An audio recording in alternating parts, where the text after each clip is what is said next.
Este é o programa Tempo de Restituição. E é com muita alegria que nós chegamos até você.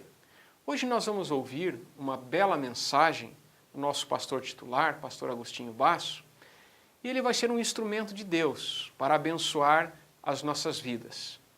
O tema desta mensagem, ele vai falar sobre aquele que Jesus considerou o maior profeta nascido de mulher, João Batista. Fique conosco, esta palavra vai tocar o teu coração profundamente, em nome de Jesus. Boa noite, irmãos. Paz seja convosco. Está feliz, alegre, diz amém. Como o programa está sendo gravado, né? Quero cumprimentar a igreja, os telespectadores, aqueles que assistem pela internet. Um grande abraço, Deus abençoe a todos. Aos Hebreus capítulo 12, versículo 1 e 2. Portanto, nós também, pois que estamos rodeados de uma tão grande nuvem de testemunhas, deixemos todo o embaraço e o pecado que tão de perto nos rodeia, e corramos com paciência a carreira que nos está proposta, olhando para Jesus, autor e consumador da fé, o qual, pelo gozo que lhe estava proposto, suportou a cruz, desprezando a afronta, e assentou-se à destra do trono de Deus. Amém. Amém. Isto, põe a mão no seu coração. A primeira parte da oração você repita comigo dizendo: Senhor Jesus, com voz de autoridade, Senhor Jesus, eu estou aqui na tua presença. É um privilégio, é um grande prazer, é uma alegria muito grande poder estar aqui nesta noite para ouvir a tua palavra. Eu quero alimentar a minha alma, quero alimentar o meu espírito, quero voltar para o meu lar renovado, abençoado, cheio da tua palavra, cheio do teu espírito. Ó Deus, ajuda-me. Eu quero crescer cada dia mais na fé, no conhecimento da palavra, crescer, meu Pai, no relacionamento com o Senhor. Eu quero ter uma comunhão ainda mais profunda com o meu Deus, com o meu Pai. Amém. Senhor, fala conosco agora. Revela-nos a tua palavra. Dai-nos sabedoria, a revelação da tua palavra. Dai-nos a palavra rema, palavra revelada. Fala conosco e nos abençoe. Nós oramos em nome de Jesus. Toda a igreja diz amém. Amém. Podeis assentar? Esta carta aos Hebreus, queria que você prestasse muita atenção, procure não andar. Esta carta aos Hebreus, há muita gente que supõe que o escritor dela foi o apóstolo Paulo. Outros dizem que foi Silas. Outros dizem que foi outros escritores. Na verdade, a palavra de Deus, ela não diz quem é o autor dessa epístola. Mas quando nós lemos esta carta aos Hebreus, nós aprendemos lições extraordinárias sobre o tabernáculo, sobre o Senhor Jesus Cristo.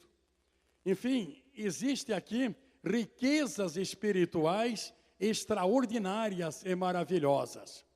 Mas quando nós lemos o capítulo 12, versículo 1 e 2, parece que o autor desta carta, ele gostava muito do esporte, do atletismo. Ele fala sobre a carreira, fala sobre muitas coisas, fala sobre o esporte. E quando a gente lê sobre, lá no passado, né, os gregos, os romanos, gostavam muito do esporte. E eles iam nos estádios assistir aquelas grandes corridas de grandes atletas que se preparavam meses, até anos, para ser o vencedor, para correr, para ganhar a corrida e para ser um vencedor. Praticar o esporte sempre foi e é até hoje, né, uma bênção para o nosso corpo, para a nossa saúde. Mas antigamente, eles corriam, se preparavam para o esporte, porque eles eram patriotas, amavam o seu país. E ninguém fora do seu país podia participar daquele atletismo, daquela corrida. Então, quem pratica o esporte sabe muito bem que ele se prepara para ganhar, ele quer ser um vencedor. E para correr ou para praticar o esporte, é necessário abrir mão de muitas coisas, renunciar ao conforto, renunciar ao comodismo, renunciar tantas coisas para se preparar. E nem sempre, quando a pessoa vai naquela corrida, ele ganha, muitas vezes ele perde. Como faz alguns anos atrás, muita gente assistiu aqui, aquela jovem, não me lembro o país agora, que ela se preparou para a corrida. Mas chegou numa altura da corrida, ela começou a sentir cãibra nas pernas. E aquele sofrimento terrível, meio torta, numa situação difícil, ela foi meio correndo, meio caminhando, mas ela chegou até o fim da sua corrida. Conseguiu terminar a sua corrida. Quando ela termina, que ela passa aquela faixa, seguram ela, abraçam ela, levam ela, mas ela demonstrou o quê?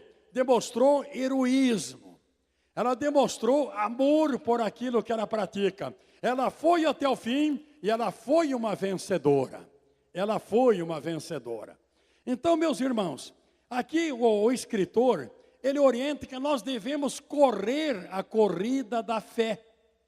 Devemos nunca desanimar, mas esta longa caminhada, esta longa jornada, nós não podemos desistir, não podemos fracassar, não podemos voltar atrás, vêm os embaraços, vêm as dificuldades, e muitas vezes a pessoa quase desanima, mas nós devemos correr esta corrida.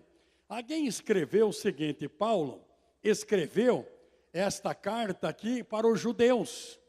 Havia muitos judeus que estavam desanimados na caminhada, quase fracassando, quase voltando atrás. Então o escritor lhe pega, escreve a carta, manda para os judeus e aconselha eles a não desanimar, a não fracassar, mas correr com paciência a carreira que estava proposta.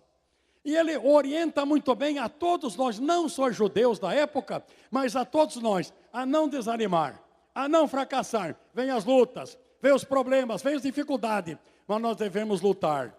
O atleta lá no estádio, ele corre em busca de um prêmio, em busca de uma recompensa, até muitas vezes lá um troféu, mas nós corremos a carreira para chegar até a casa do Pai Celestial. Corremos a carreira para chegar nos céus, não para receber um troféu, mas para receber a coroa de vencedor. Amém? Você quer ser um vencedor? Levante a mão. Quer ser? Irmão, a primeira coisa que nós aprendemos aqui é o seguinte, alguém escreveu, siga o exemplo do Filho de Deus. O exemplo que nós devemos seguir, que o escritor ensina, é o exemplo da pessoa do Senhor Jesus Cristo. E é interessante, irmãos, há uma passagem na Bíblia, quando eu leio os evangelhos, que eu gosto muito dela, que está no Evangelho de Lucas, capítulo 23, versículo 26. A caminhada do Gólgota. Quando Jesus é condenado à morte, quando a sentença é decretada, e quando ele se prepara para ir até o Gólgota, até o Calvário, ele pega a sua cruz, e certamente ele conhecia aquela estrada, ele conhecia aquele caminho. Então ele pega a cruz, aquela multidão atrás dele, as autoridades, muita gente seguindo ele pega a cruz e ele vai seguindo o caminho do Gólgota, passo a passo.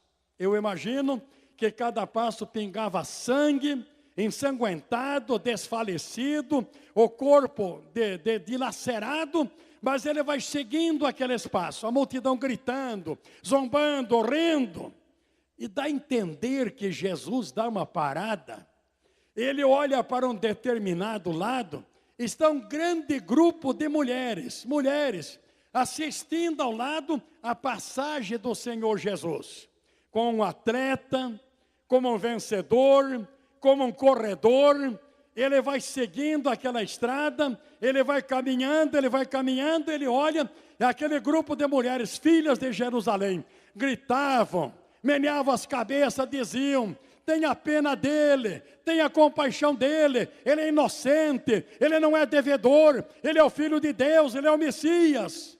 Mas Jesus para e se dirige a ela e diz: filhas de Jerusalém, não choreis por mim, mas chorai por vós mesmos. Se fazem isto ao lenho verde, o que farão ao lenho seco? Então o exemplo que nós devemos seguir nesta jornada, nesta caminhada, é seguir o exemplo do Senhor Jesus Cristo. Ele nunca desanimou, ele nunca desistiu, ele nunca demonstrou fraqueza espiritual, ele nunca demonstrou desânimo. Eu creio que o Senhor Jesus, ele tinha em mente o quê? Ele tinha em mente a cruz, o Gólgota, o Calvário, a morte, o sofrimento, o desprezo, a humilhação, a oposição. Ele olhava para aquela cena que ele aguardava lá na frente. Mas o olhar do Senhor Jesus Cristo, ela ultrapassava a cruz, ela ultrapassava o Gólgota e chegava até o túmulo, chegava até o sepulcro. Ele olhava pelos olhos da fé: eu vou morrer, eu irei até a sepultura, mas eu vou ressuscitar. Amém, eu vou ressuscitar. Glória a Deus. Quem é pentecostal, dá um aleluia, hein?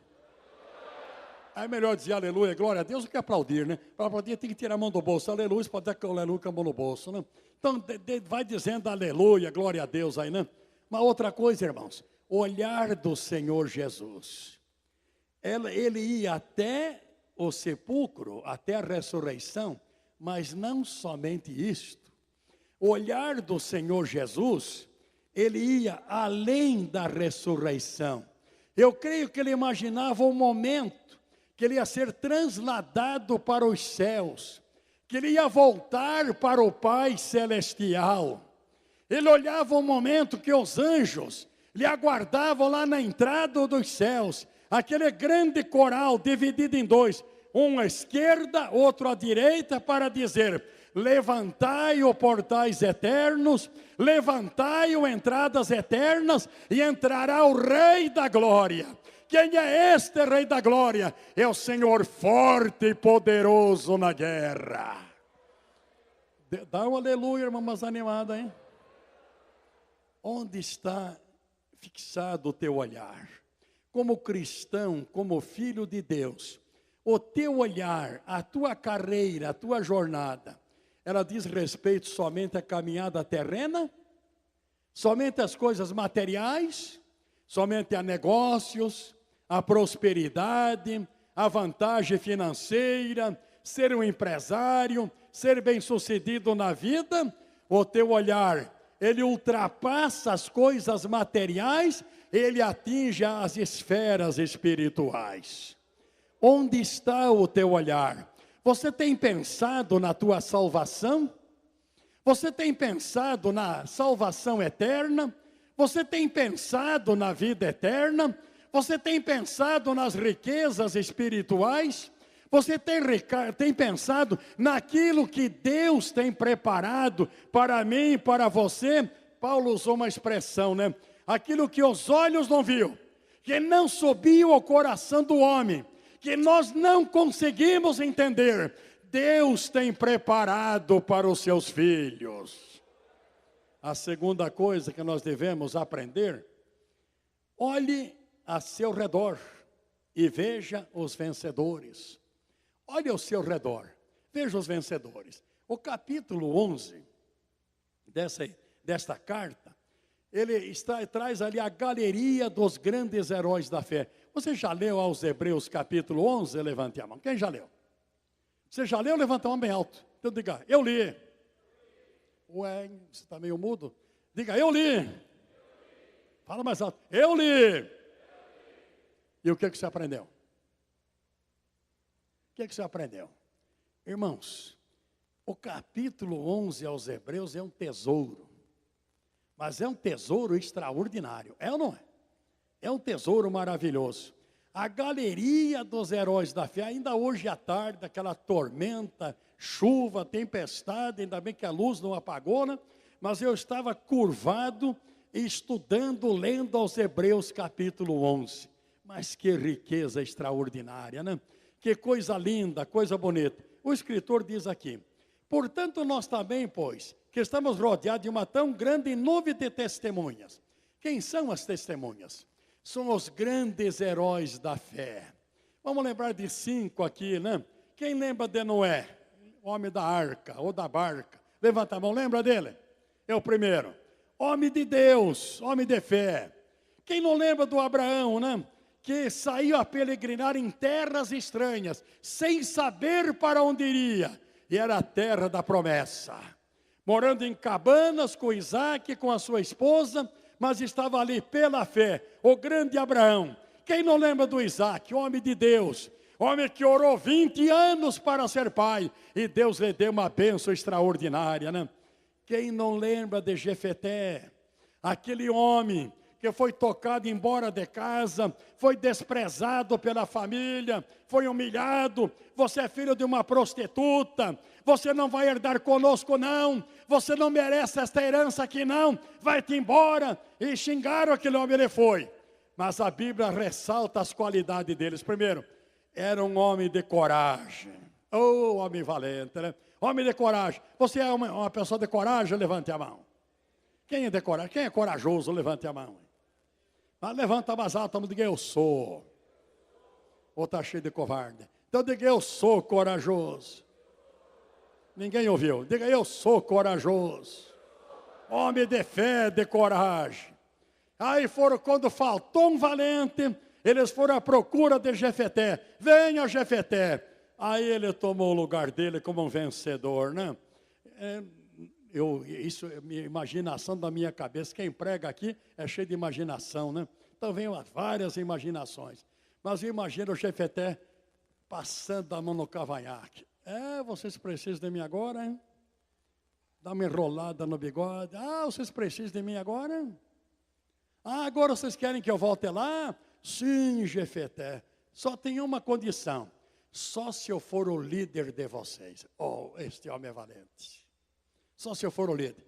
Para ser cauda de vocês, para ser humilhado por vocês, não. Se for para ser o líder, ser juiz de vocês, é isso que nós queremos. E ele mostrou as qualidades dele. Foi ou não foi? Levante a mão. Quem não lembra, né, de Davi ou de Moisés? Grandes líderes. Então, irmãos, o que a palavra de Deus ensina aqui, não quer dizer que esta nuvem de testemunha está lá no céu torcendo por nós como num estádio. Não é isso, não. Eles estão lá nos céus, nos ensinando, fazendo a gente aprender o que é que Deus fez por eles e aquilo que Deus vai fazer por nós. O que Deus fez por eles e o que Deus quer fazer por mim e por você. Você quer ser um vencedor? Levante a mão. Então você tem que passar por provação. Você quer experimentar as mãos de Deus na tua vida? Levanta a mão. Você tem que passar por provação. Nós aprendemos com aquela nuvem de testemunha como Deus fez milagres, como Deus realizou maravilhas na vida deles, e como Deus quer fazer milagres e maravilhas na minha vida, no meu lar, na minha família, e Ele vai fazer, Ele vai fazer. Irmãos, na caminhada, nós passamos por muitas dificuldades, por muitas lutas, passamos por provações, que parece que a casa vai cair, tudo vai acabar, mas é aí que Deus se revela. É aí que o poder de Deus se revela. É aí que nós vemos a mão de Deus realizar milagres e maravilhas. Como eu estava lendo uma história de uma senhora chamada Felicitas, que morava lá em Roma, no grande Império Romano, na época do imperador Marco Aurélio, e tinha o nome do prefeito da cidade que ela morava era Públio. Essa Felicitas, ela se converteu ao cristianismo e era uma grande mulher de Deus, uma serva de Deus, mas foi mulher fervorosa, mulher de Deus, 7 filhos, todos servindo a Deus, adorando a Deus, servindo ao Senhor. E alguém denunciou ela para o prefeito da cidade que ela era cristã. Então o prefeito chamou aquela mulher e chamou os 7 filhos. E começou a interrogar ela. Por que a senhora deixou de adorar os nossos deuses? Por que a senhora deixou de servir o padroeiro da cidade? Por que a senhora deixou de adorar os deuses do imperador? E ela começou a testemunhar: eu sou cristã, eu adoro a Deus, eu creio na Bíblia. E ela foi citando a palavra, ela foi citando, ele tentando, mas volte atrás, desista, renuncie o teu Cristo, sirva os deuses. E ela não, e ela não, e ela não. Chegou numa altura que o prefeito disse: olha, se você não adorar os deuses, não renunciar à tua fé, você e os teus filhos, você vai morrer e os teus filhos vão morrer também. E ela não renunciou à fé. Veio o primeiro, foi sacrificado, foi surrado até morrer, e ela firme na fé. E veio o segundo, e veio o terceiro, e veio o quarto. Os 7 filhos se tornaram mártires do cristianismo, mas não renunciaram à fé. Chegou a vez daquela senhora Felicitas, aí o prefeito olhou para ela, interrogou a ela, ela disse: não, eu não renuncio à minha fé. E o escritor que ele escreveu esse testemunho diz o seguinte: aquela mulher, ela orientava os filhos dela, e ela testificava para os filhos dela dizendo: olha, é melhor a gente morrer aqui nesta terra, mas ir para a casa do Pai, ir para a pátria celestial. E lá foi aquela serva de Deus. Em terceiro lugar, irmãos, terceiro lugar, olhe para si mesmo, olhe para você mesmo, olhe para você. Qual é o pecado que impede de você ter um perfeito relacionamento com Deus? Qual é o embaraço que você encontra na tua vida que impede de você falar línguas, de você profetizar, de você fazer milagres e maravilhas? Qual é o pecado que impede de você ser um ganhador de almas, de você ser um obreiro valoroso? Aqui o escritor, ele cita aqui embaraço, mas não cita o nome do pecado. Mas olhando o capítulo 12, nós descobrimos qual era o pecado que impedia aquele povo. Era chamado pecado da incredulidade. A incredulidade é um pecado terrível. Impede a pessoa de ser vencedor. Impede a pessoa de ser uma bênção nas mãos de Deus. Impede a pessoa de ser um cristão frutífero, que produz para o reino de Deus. Impede a pessoa de ter uma vida feliz, uma vida alegre, uma vida abençoada. Não se embaraça com nada, não se detém com nada desta terra, mas o seu olhar está voltado para Deus. O seu olhar está voltado para Jesus. É uma pessoa de fé, de experiência, é uma pessoa que usada pelos dons espirituais, é uma pessoa cheia do Espírito Santo, é uma pessoa revestida do poder de Deus. O que é que impede o teu crescimento espiritual? É o que o escritor ensina, que nós devemos olhar para nós mesmos. Ora, nós olhamos para Jesus durante a caminhada dele. Ele tinha poderes extraordinários, mas Jesus viveu pela fé. Ele nunca usou seus poderes em proveito próprio. Não, ele dependia do Pai. Por que que Jesus orava? Porque ele dependia do Pai, ele vivia pela fé. Por que que ele renunciou a muitas coisas? Porque ele dependia do Pai. Ele orava para que Deus, o Pai, estivesse com ele. Mas ele venceu, ele foi vencedor, ele ganhou a vitória, e a vitória é nossa pelo sangue de Jesus. Você quer ser um vencedor? Levante a mão. Um moço contou a seguinte história. Ele queria ser um atleta. Ele queria ser um atleta e o professor de educação física da escola dele achou que ele seria um grande atleta. Então começou a conversar com ele. Conversar, dialogar, incentivar. Ele meio envergonhado. ele, como atleta, era o pior da classe, e talvez como aluno também o pior da classe. Mas o professor de educação física achou que ele era bom para a coisa. E começou a ensinar ele, ensinar, e faça isso, e faça aquilo, e foi orientando ele. Chegou um dia de uma grande competição. Então, ele ia correr aquela corrida pulando obstáculos. Conhece aquela corrida? De pular o obstáculo? Conhece? Conhece ou não conhece? Levanta a mão. Conhece. Sei que você conhece. Né? Então, ele foi correr.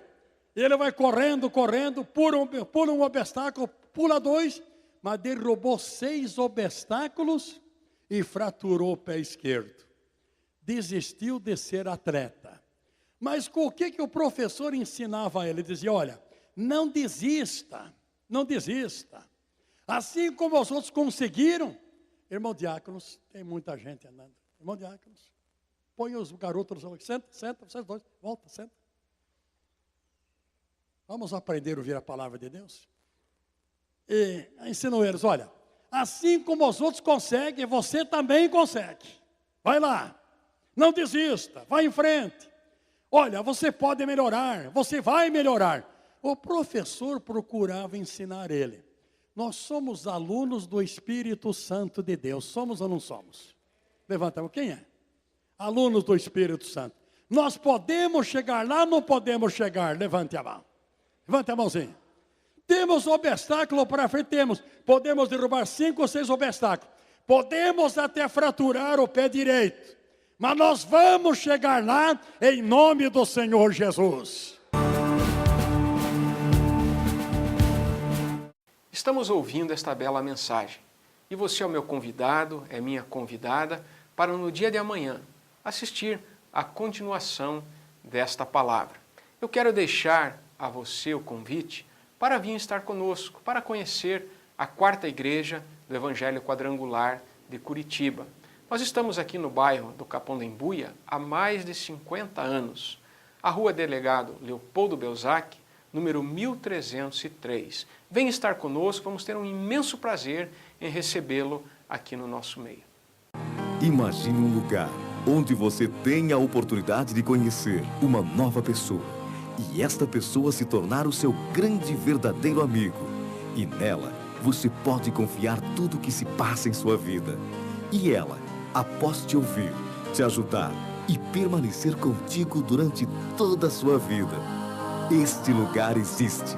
Igreja do Evangelho Quadrangular, onde o amor de Jesus espera por você.